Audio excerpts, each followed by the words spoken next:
Welcome to another episode of Animator Interviews. My name is Evan Vernon. I'm a contributor at Animation for Adults, as well as Animation Nights New York, also known as ANNY. For those new to ANNY, we are a monthly screening event and yearly festival that celebrates the very best in animation talent. Our artists come from all across the globe, and many have had their work featured at Cannes, Annecy, and other prominent festivals. We receive hundreds of submissions each year, and each year we screen just 20 at our annual Best of Fest. Today we're discussing one of those 20. Paola Cubillos is with me now. Paola is a Colombian-born artist who currently resides in Belgium.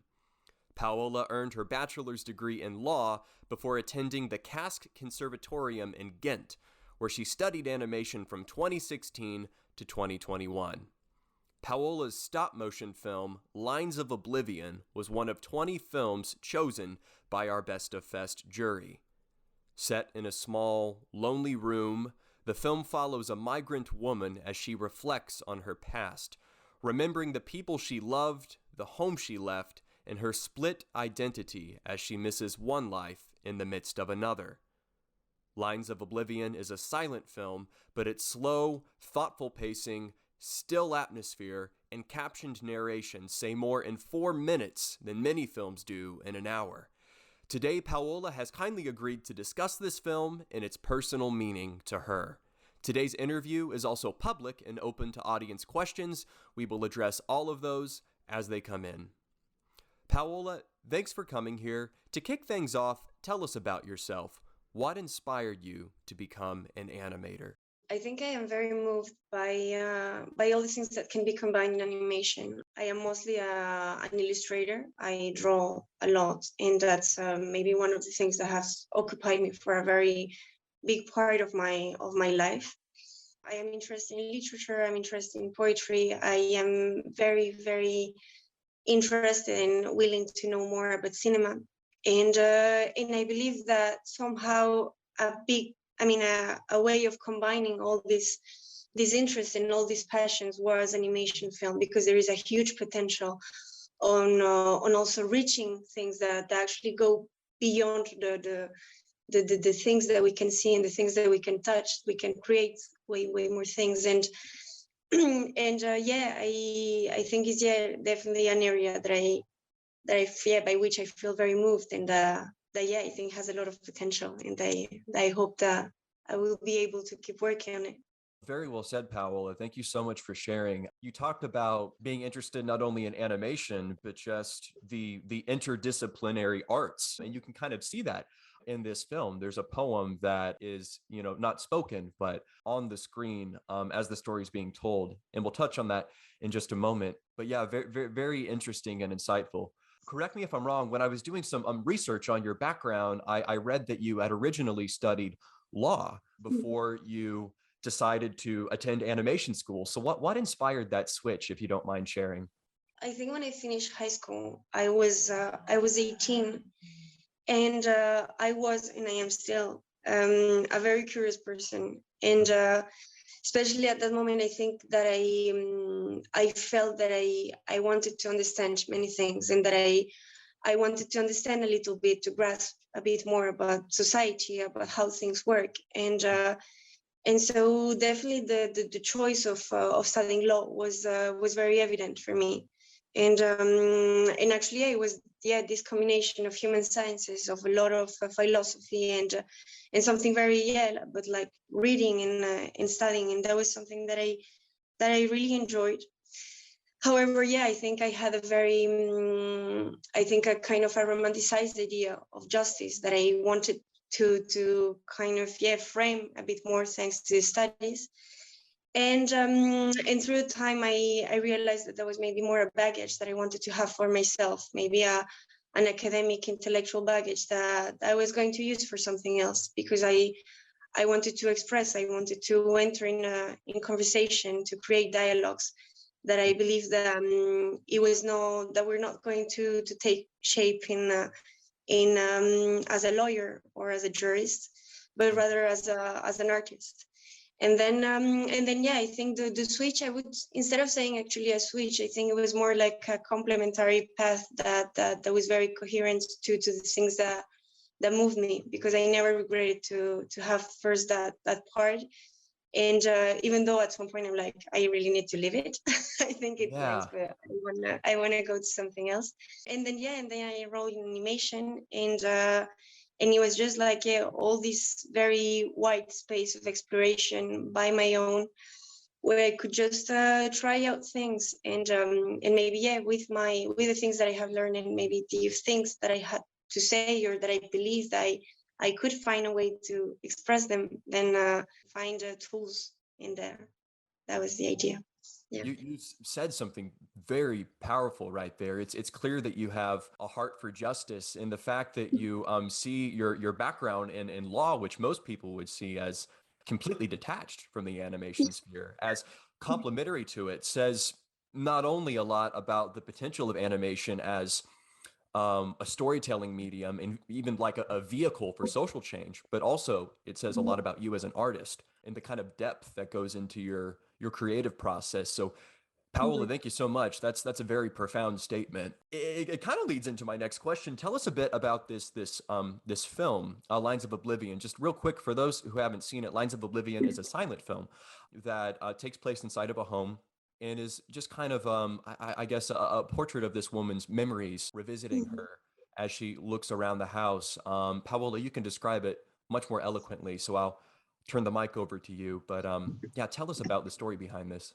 I wanted to kind of try to put in image was actually the thing that has occupied the most my visual research, and is actually the combination, I mean the conjugation of times, of Yeah. tenses, basically, like the fact that we cohabit, that the present cohabits with the past, and as a baggage, and somehow a certain past, parts of the past are concealed in memory, maybe as a way of survival, as a way of protection. There are some things that simply disappear yet remain there.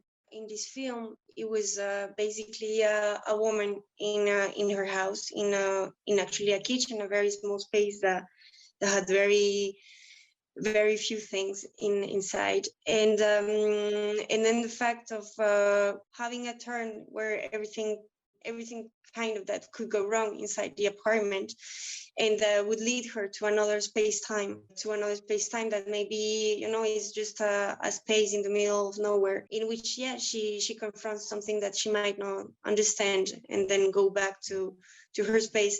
Basically, yeah, it was my first attempt at kind of presenting this idea of the cohabitation between the past and the present, and the avoidance of one of them, and how actually the past cannot be permanently avoided or permanently ignored, because at some point it kicks your door, I mean, it knocks your door, and it has to be faced somehow in a certain Yeah. way, I think.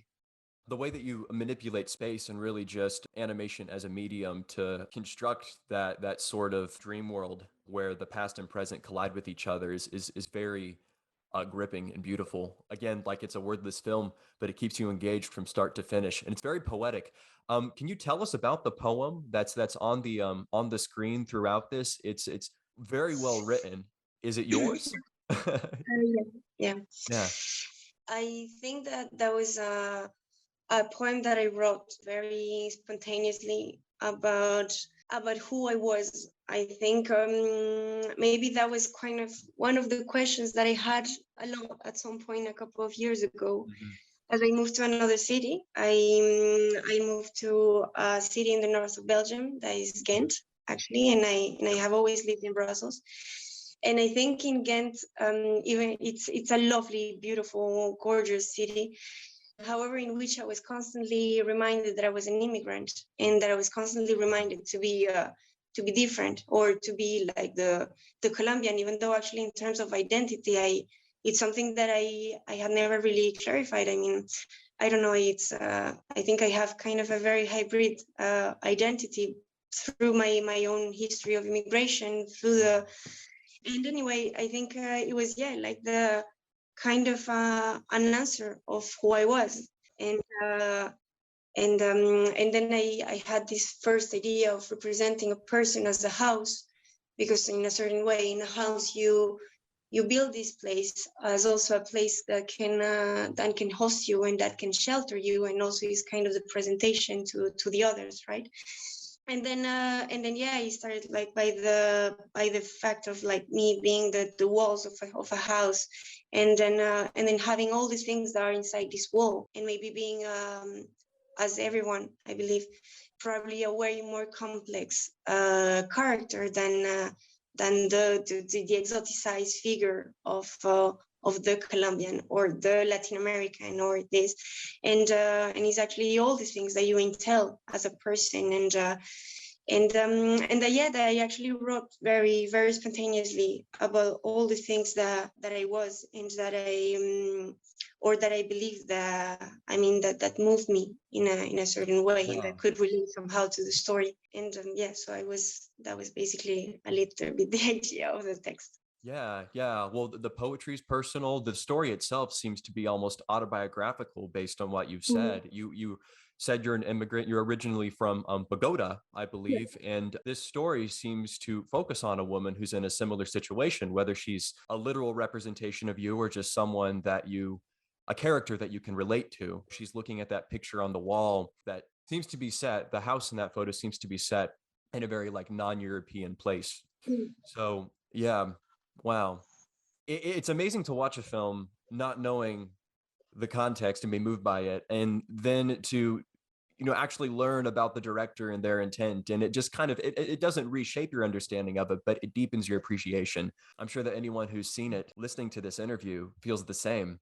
It's very moving to hear you say all of that. So thank you, Paola. I didn't say this earlier, but if anyone in the gallery has questions for Paola, I've got just another question or two, but please pop those in. We'll address them before the interview draws to a close. Fantastic. We have one from Jack here. Thank you, Jack. Jack says the set, props, and characters are all so well crafted. How much time did it take to create all of that? Good question, Jack. That film, if I am completely honest, didn't take that long. Actually, I think it took me just a couple of days to create the set, and I think that I was just giving a lot of attention to the lighting, and kind of creating a little bit of claustrophobic space where there was little light, and actually where the things were not very very visible. So I think, yeah, it took me maybe 3-4 days of work, and then the puppet took a little bit more time, but yeah, I think in terms of reproduction, maybe a big week or something. Yeah, a long week or something. Yeah. The fact that you were able to do it so quickly, simply amazing, because I mean, Jack's comment is spot on. The set design is very intricate. And if anyone's ever attempted stop motion animation, you know that it is an extremely tedious process. I mean, the same can be said for just about every form of animation, but there's so much precision and work that goes into it. So that truly is amazing, Paola. I guess the only other question I have for you is, you're a very young artist. We have the pleasure of featuring a lot of young artists here. In an ideal world, where do you see yourself in the future? What would you like to be doing, whether it's in the animation space or just professionally in general? I don't know. I think I would see myself floating a little bit. I think I definitely would like to. I mean, I am making currently a film that I've been preparing for 2 long years. And yeah, so I think that after this, I would like to see, without actually much pressure, to create new stories. But at the same time, I would like to keep somehow one foot in the real world.